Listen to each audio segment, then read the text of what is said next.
Hello guys, welcome to Tech Tricks tutorial. In today's video, I will show you how to get your UID on Bitget.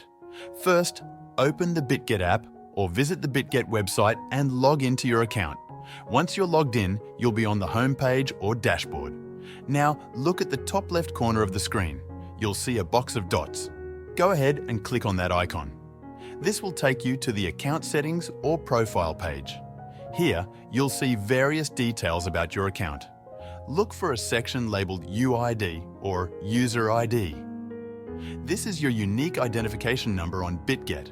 You can copy your UID directly from here and use it for any necessary verifications or transactions. And that's it. That's how you can easily find your UID on Bitget. Thanks for watching this tutorial. If you found this video helpful, please like and subscribe to our channel for more tech tips and tutorials.